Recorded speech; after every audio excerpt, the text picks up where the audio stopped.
gabi sa reunions. Ang masaya sanang birthday celebration ng 83 anyos na si Nanay Paterna. Mukhang mapupurnada. Ang birthday celebrator kasi nawawala. I love you so much, Day. Hindi ko kaya kayo mawala, Day. Balik kayo. Kaya't ang mga balikbayan niyang anak na sina Flordelisa at Jocelyn, sinalubong ng magkahalong pag-aalala at pagkadismaya. May handaan pa kayang magaganap sa nakatakdang party ni Lola Paterna. Biktima ng nagdaang kalamidad ang pamilya ni Aling Doring, pero daig pa ng isang matinding delubyo ang kanilang pinagdadaanan. Nawala ang pinakamamahal niyang ina na si Nanay Consuelo. Siyempre, masakit sa loob ko. Kaya lang, hindi na lang ako kumitibo. Sabi ko na lang sa Panginoon, Panginoon, ikaw lang naman ang nagawa ng lahat ng bagay. Ang hinagpis ng pamilya, magtatapos na.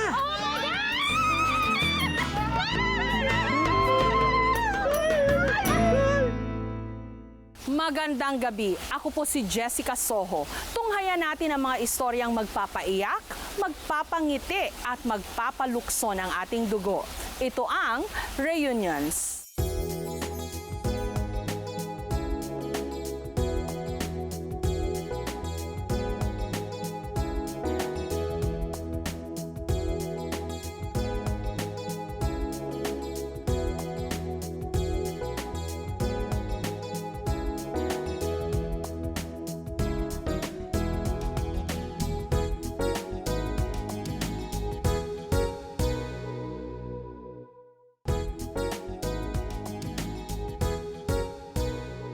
Taon-taon, nagbabalik bayan mula London ang magkapatid na Flordelisa at Jocelyn. Sabik silang makapagbakasyon at may pagdiwang din ang birthday ng kanilang ina na si Paterna. Ngunit mukhang mauunsyami ang ika-84 na taong selebrasyon ng kanilang ina ngayong taon dahil ang pobreng matanda nawawala. Ngayon palang Nobyembre, ramdam na sa ating mga airport ang papalapit na Kapaskuhan. Hindi dahil sa naglipa na ang mga Christmas decoration sa bawat sulok ng paliparan, kundi dahil nagsimula na ring dumagsa ang mga bakasyonista nating OFW mula sa ibang bansa. Katulad ng magkapatid na Jocelyn at Flordelisa, na parehong 30 taon nang nagtatrabaho bilang mga nurse sa London. Kada taon, wala silang palya sa pag-uwi sa Pilipinas para magbakasyon. Kasi lagi kaming may holiday sa London, so I prepared to come here to see my mom because matanda na siya. Every time I go home, we always celebrate her birthday, invite all her friends. Ang inaasahan sana ng magkapatid na masayang pagdiriwang ng ika-84th birthday ng kanilang ina, napalitan ng dalamhati at pag-aalala. Bago pa man kasi makauwi sa bansa sina Jocelyn at Flordelisa, nawala ang 83 anyos nilang ina na si Ginang Paterna Cruz.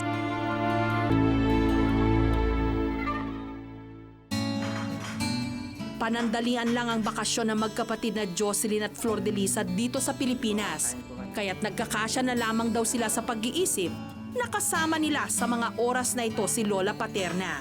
Ito para kay nanay. Kasi simula nung mawala siya, I decided to make her food, breakfast, lunch, and dinner. So she won't feel hungry. So every day, it's a regular routine. Maging ang kwarto ni Lola, inayos na rin ng magkakapatid. Umaasa raw kasi silang bukas makalawa. Babalik na ito sa kanilang tahanan. Ito po ang kwarto ni nanay.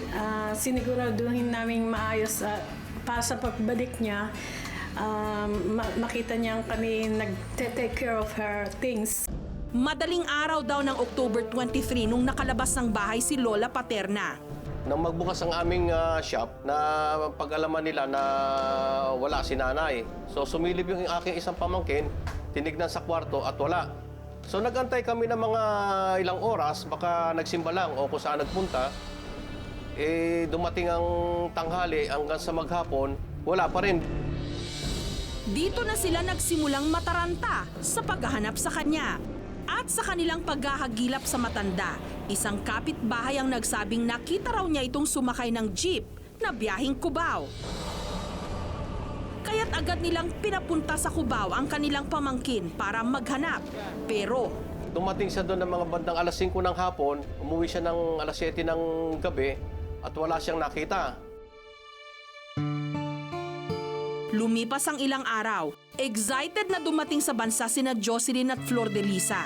Pero ni anino ni Nanay Paterna, hindi nila naaninag.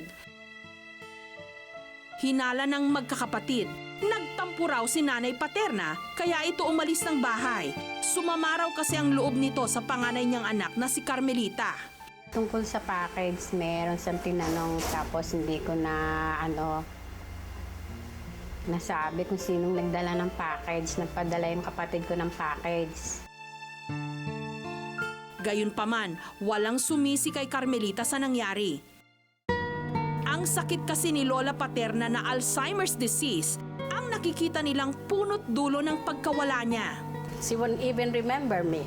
Last year and then a year before, she always say, "Who are you?"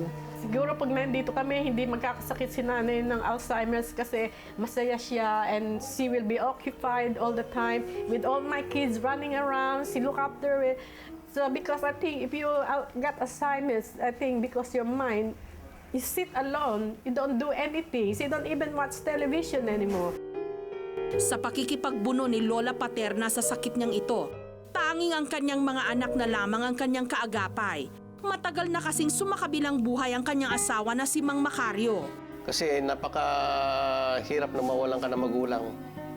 Kasi ang isang magulang hindi na mapapalitan talaga. I love her so much and it's only one mom. You cannot change her. And I got no more fathers. There's only one mom left.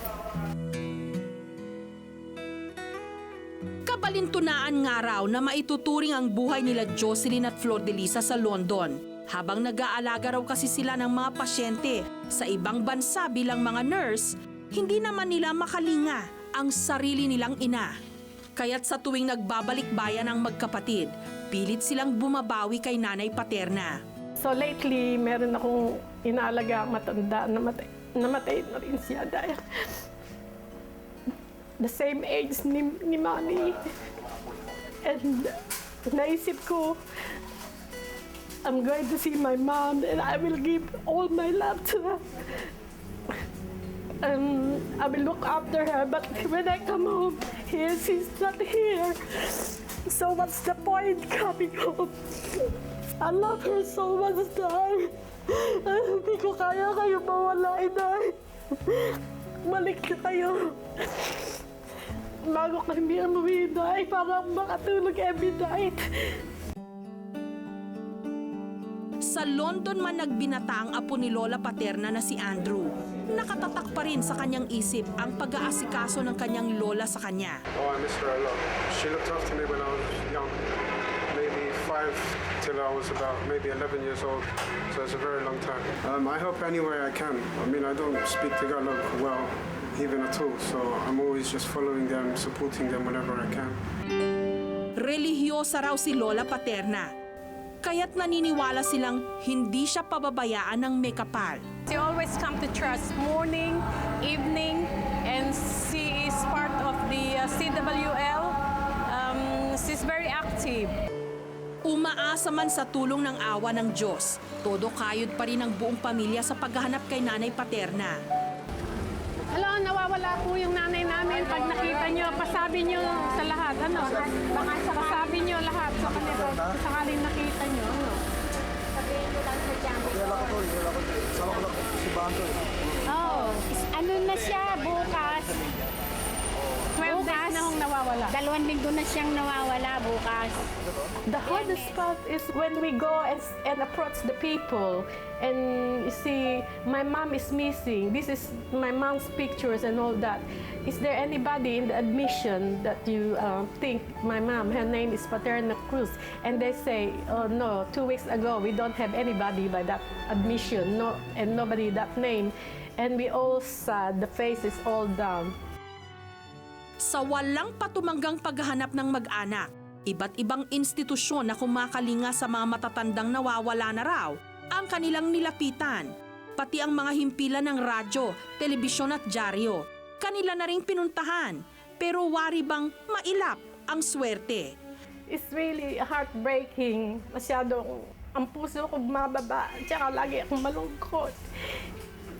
Instead na maging happy ang holiday namin, hindi ako makapagsaya dahil wala dito ang mami ko. Sa pagdulog nila sa aming programa, hindi na kami nagpatumpik-tumpik pang umaksyon. Paterna Cruz. Paterna O Cruz. Cruz. Ilang taon na po siya? 83. 83 years old. Di ba nagpunta na po kayo sa iba-ibang mga shelter, home for the aged? Yes. Ang gagawin po namin yung subukan namin sa sarili naming way, magpupunta po kami sa ibang mga shelter na hindi nyo pa napupuntahan. Pwede po ba kami makahingi ng picture kung sakali pong ipapakala na kung mag-search po kami? Opo.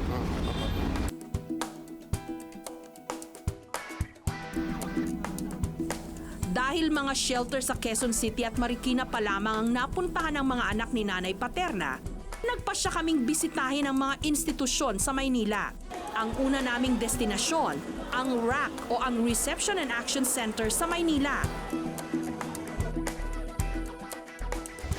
Magandang hapon po. Sa reunions po ako ng QTB11. Ma'am, itatanong ko lang po sana, ma'am, kung meron po kayong client na Paterna o Cruz po. Ay, oo, parang meron nga kami neto. Doon na lang po kayo magtanong. Kanino po ako Kay Mami Arlene. Kay Miss Arlene po. Sige, salamat po. Ma'am, magandang hapon po. Ma'am, saan po si Miss Arlene? Ay, ma'am, magandang hapon po. Magandang hapon po. Sa reunions po ako, ma'am, ng QTB11, itatanong ko lang sana mo kung meron po kayong client na Paterna Cruz. Paterna. Opo. Sabi po kasi ma'am doon, meron daw po ma'am, familiar daw po ma'am sa ano po. Ay, opo. Meron po tayong Paterna Cruz. Dito. Turnover po siya noong October 23, Opo. 2009. Ma'am, pwede po ba natin makita po si... Ay, pwede po.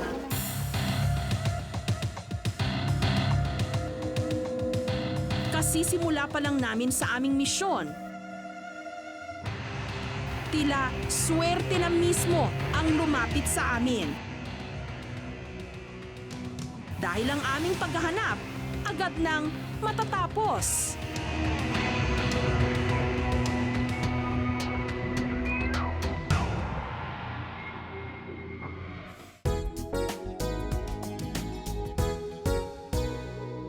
Naikot na raw ng pamilya ni Nanay Paterna ang mga shelter sa Quezon City at Marikina. Pero bigo silang makita ang matanda. Kaya sa Maynila kami nagsadya. At dito para kaming tumama sa jackpot ng loto. Isang barangay official daw ang nakakita kay Nanay Paterna sa Sampaloc sa Manila. Last October 23 po, ni-refer po siya ng isang barangay kagawad. Barangay 561 sa Sampaloc, Manila. Siya daw po ay nakitang pagala-gala doon sa lugar nila. Eh nung tanungin po siya, hindi niya malaman kung saan yung address niya.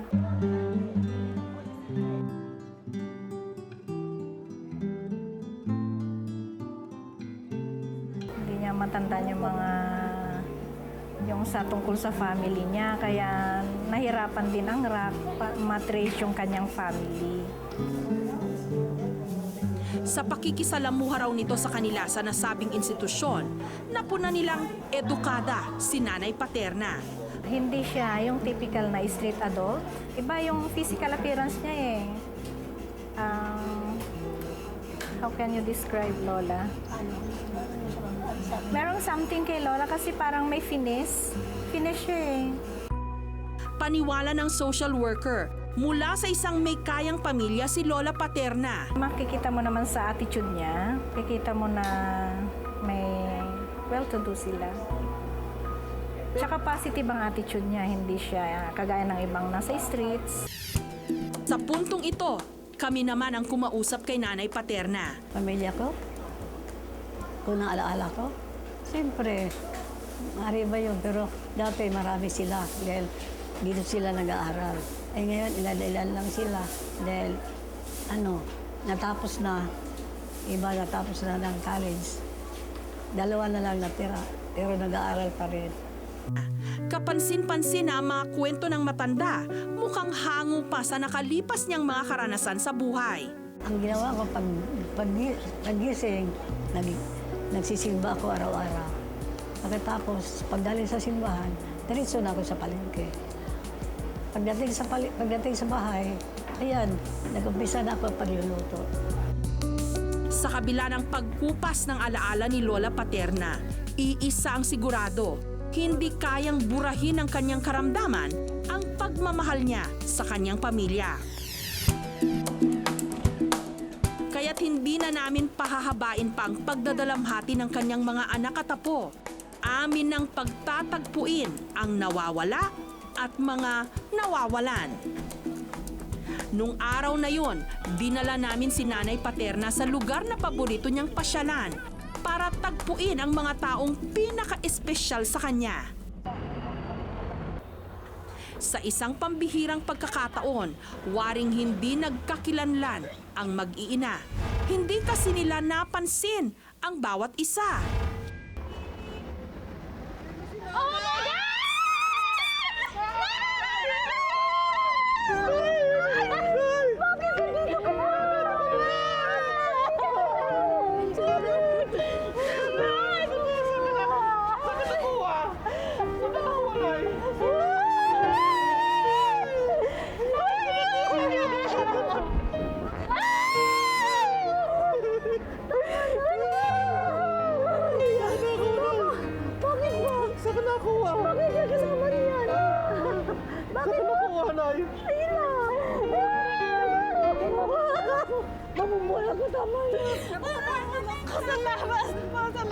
Salamat po.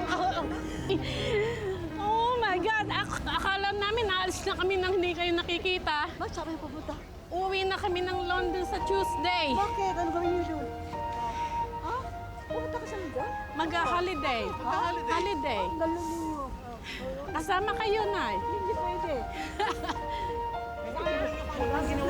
Sabi mo, Nay, kami sasama ka. Kasama sa London. Hindi ako nagpaalam. Di pagalitan lang ako. Kanino ka magpapaalam? Siyempre yung dalawa. Sinong dalawa? Si tatay mo at saka yung isa. Ay, tatay ko raw. Ay! Nako, hinahanap namin kayo, Nay, araw-araw. Naglalabas ko ng leaflets. Talaga? Oo, araw-araw, umaga, gabi, hinahanap ko. Bakit ka ba? Si Ningning, anak niyo. Si Ningning. Diyos mo siya. Oh my God. Ayan, lumabas ng ihe. Anak ni Nene, si Andrew.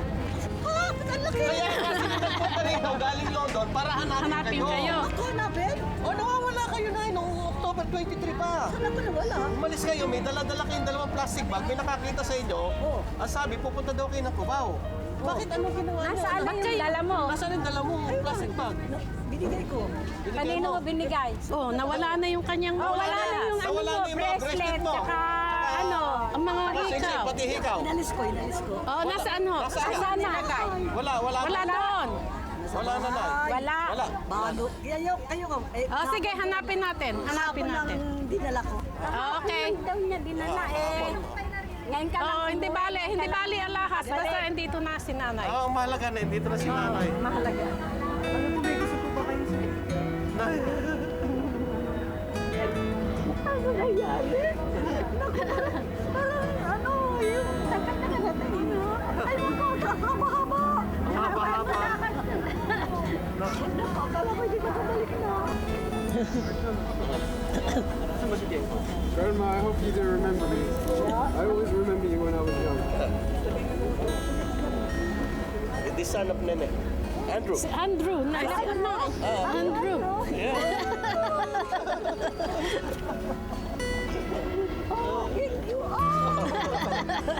I'm glad you remember me. You're handsome. It means a lot. We go back Tuesday. Nakilala rin ng pamilya ni Nanay Paterna ang staff ng RAC na siyang naging tahanan ng matanda sa loob ng mga nakalipas na araw. Salamat po. Saan? Lola. Siyempre na.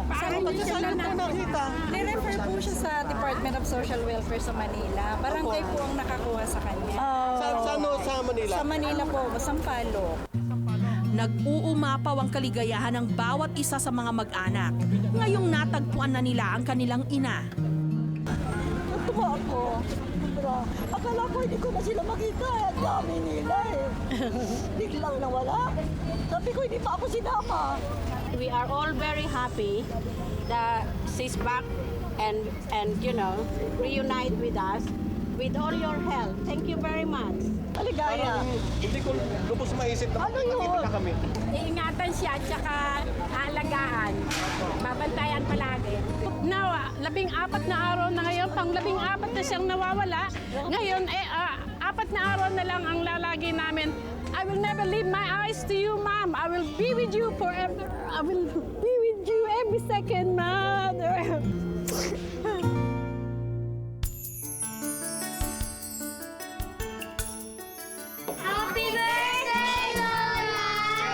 Ang selebrasyon ng ika-84 na kaarawan ni Aling Paterna.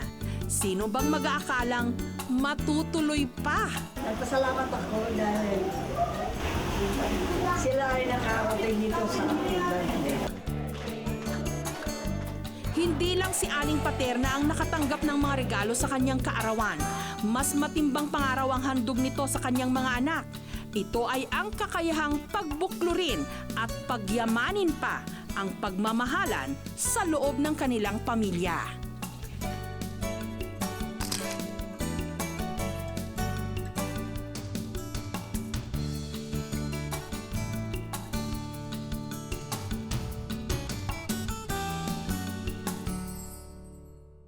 Kabilang ang pamilya ni Aling During sa mga nasalanta ng bagyo.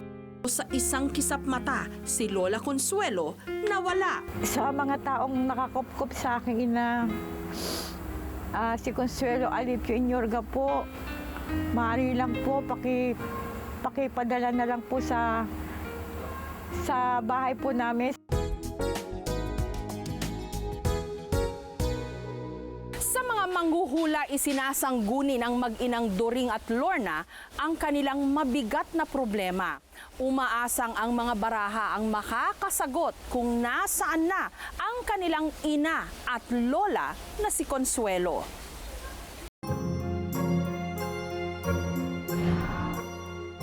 Malarolyo ng pelikula ang isipan ngayon ni Aling During, kung saan maaaring ulit-ulitin ang mga eksenang nakikita.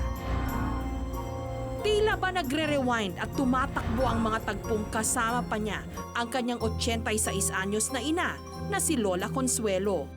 Nawala noong kasagsagan ng Bagyong Ondoy, 2 buwan na ang nakararaan. September 26, 2009, kabilang ang pamilya ni Aling During sa mga nasalanta ng bagyo.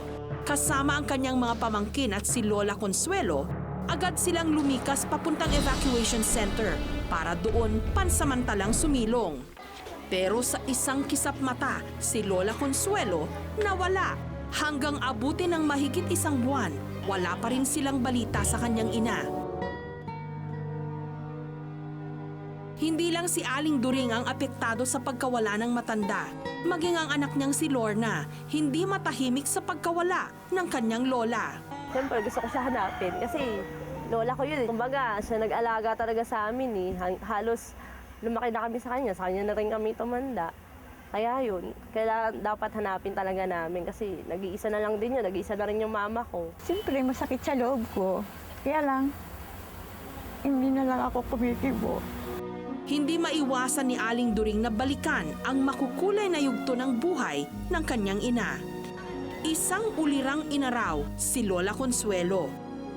Mula raw kasi nung nabiyuda si Lola, mag-isa raw itong nagbanat ng buto para may maipantustos sa mga pangangailangan ng kanyang mga anak. Nung kabataan pa ho niya, nagtitinda kami ng mga ulam, ganyan. Tapos, ang nanay ko kumbaga, kami magkapatid 3, namatay yung isa. Tapos yung isa na nag-asawa yung kapatid kong isa, nagkaroon ng sakit sa puso. Kumbaga yung isa kanyang pamilya ng kapatid ko, kami na nag-alaga. Kaya't mula raw nung pumanaw ang dalawa sa mga anak ni Lola Consuelo, ibinuhos na lamang daw ng matanda ang kanyang pagmamahal sa mga apo, bagay na ipinagmamalaki ni Aling During. Dahil ang nanay ko lang talagang lahat-lahat siyang nagsumikap para sa aming lahat. Hindi lang para sa akin, kundi sa aking mga pamangkin, para sa lahat yung ginagawa niya para sa amin. Kaya't bilang pagtanaw ng utang na loob, naisana ng maginang Aling During at Lorna na suklian ang mga sakripisyo ni Lola Consuelo. Kasi kailangan kong mahanap siya. Hirap na siya sa buhay niya. Nandun pa rin siya na nagsusumikap para mapakain kami. Mabait yung yung lola ko kasi halos ilang kami pinag-aaral niya, 7. 5 pinsan ko, tapos 2 kami ng kapatid ko. Ayun, pinatapos niya rin kami kahit hanggang high school. Hanggang sa nag-asawa na lahat. Siyempre, meron din kasi dati masaya kami. Ngayon, hindi kami makapagsaya hanggat wala yung lola namin.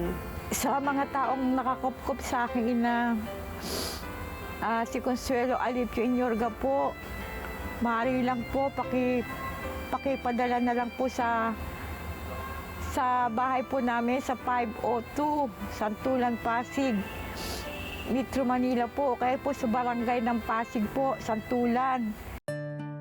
Ayon kina Aling During at Lorna, Consuelo Alipio Inyorga ang buong pangalan ng kanilang ina at lola. 86 years old na raw ito ngayon at lagi raw nitong sinasabi na sa Mindoro siya nakatira. Nagsimula nang gumawa ng hakbang ang aming programa para hanapin si Lola Consuelo sa aming pakikipag-ugnayan sa iba't ibang shelter sa Metro Manila.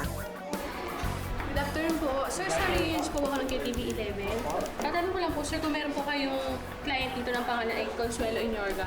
Wala po, ma'am. Bali, ang clientele po namin na matanda dito is dalawa. Si Petra Eslava at si Amelia Mabunga.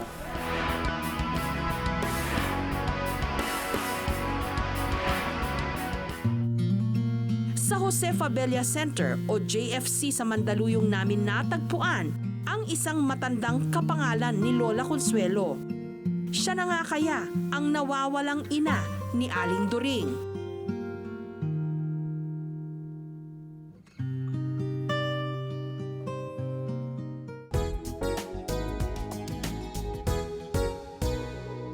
Hindi namin iniasa sa mga baraha o bolang kristal ang paghahanap kay Lola Consuelo. Sa agarang pag-aksyon, nahagilap namin si Lola. At ang tangi lamang niyang hiling, makabalik na sa kanyang pamilya. Kwento ng social worker, 2 araw matapos ang pagbaha sa Metro Manila, nung natagpuan ng isang MMDA enforcer si Lola Consuelo na pagala-gala sa kahabaan ng Timog Avenue sa Quezon City. Kapuna-puna raw na waring kinakalawang na ang memorya ni Lola Consuelo. Lola, saan po kayo nakatira ngayon? Hindi ko alam eh. Hindi, Lola, paano po kayo napunta dito sa lugar na to? May kaibigan ako na nakita ko dito. Ano pa ba yun? Hindi naman masama yun. Maganda naman. Maganda naman yung pang-aakit niya sa akin. So nung una, sinasabi niya siya ay 70 years old. Tapos, tinatanong natin kung saan siya nakatira at kung saan nakatira yung pamilya niya. Ang sinasabi niya, siya ay nakatira sa Mamburao, Mindoro. Pero kahit mukhang inaagyaw ng araw ang alaala ng matanda, lumalabas pa rin ang pagiging palabiro nito. Lola, ilang taon na nga po kayo? Ilang taon na ako? Opo. Aba, 27. Matanda na ako. May asawa na po kayo? Wala na, namatay na yung asawa ko. May asawa na ako, pero namatay. Bakit po namatay? Wala akong magawa. Nalimutan ko, huminga siguro. Sa kalagitnaan ng aming interview kay Lola Consuelo, bigla kaming natigilan. May anak na po kayo? Mayroon, 2, isang lalaki, isang babae. Ano pong pangalan, Lola? Rogelio ang lalaki, Rosita ang babae. Pero maya-maya lang. Yung anak po ninyo, anong pangalan? Ha? Anak po. Teodora Mudancia. Kinabukasan, binalikan namin si Lola Consuelo. Wala siyang kamalay-malay. Nakasama na namin ang mga taong nananabik sa kanya.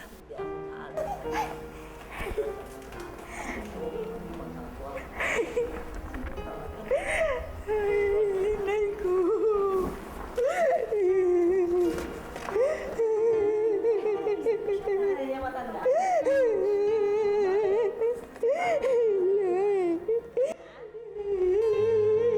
Bakit din? Miss na kayo. Ba't anak niyo?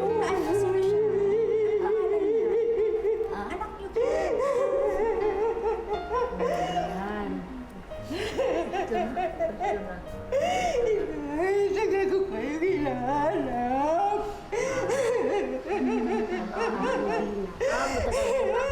Ang tagal na ako dito. Tagal na ako hinahanap. Ayun na ako. Talagang natagpuan ko na po kayo, Panginoon. Anong Salamat po sa iyo, Panginoon. Ito lang panganay ko. Mahal na mahal kita. Hindi naman kita na pinababayaan. Ay, ako, Nay. O, sige, mahal kita, anak ko.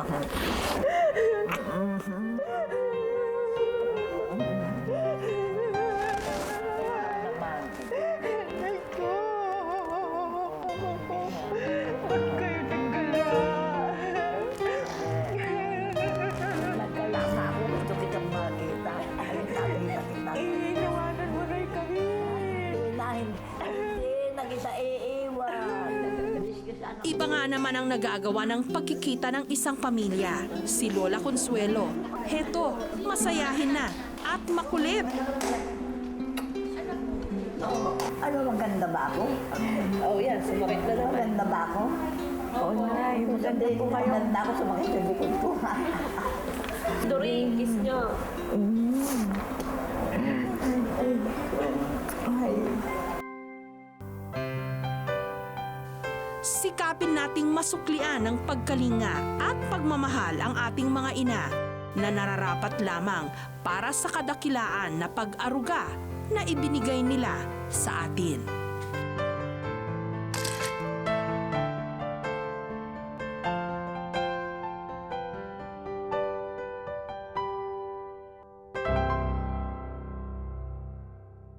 Narito po ang mga kaso ng mga nawawala na idinulog sa aming programa. Si Rainier Layaob, 4 years old, may peklat sa kanang kamay, medyo maputi, huling nakita sa Navotas City. Si Felix Abrugar, 72 years old, huling nakita sa Parañaque City. Si Petra Eslava, tinatayang 80 years old, natagpuan sa Quezon City. Si Daniel Albelda, 9 years old, natagpuan sa Quezon City. Si Melissa Manuel, 17 years old, natagpuan sa Caloocan City. Si Nino, 3 years old, natagpuan sa Caloocan City. Si Nadine Alcodeo, 4 years old, natagpuan sa Caloocan City. Si Malen, tinatayang 10 years old. Si Jose Erese Jr., 55 years old, may sira ang ngipin at may peklat sa lieg, huling nakita sa Bagong Baryo, Caloocan City. Si Hubert Adolf Hugo, 73 years old, 5'4" ang taas, huling nakita sa San Felipe, Zambales. Para sa anumang impormasyon tungkol sa kanila o sa kanilang mga pamilya, makipag-ugnayan po sa aming tanggapan 982-7777, local 3011 o mag-email sa reunions@gmanetwork.com.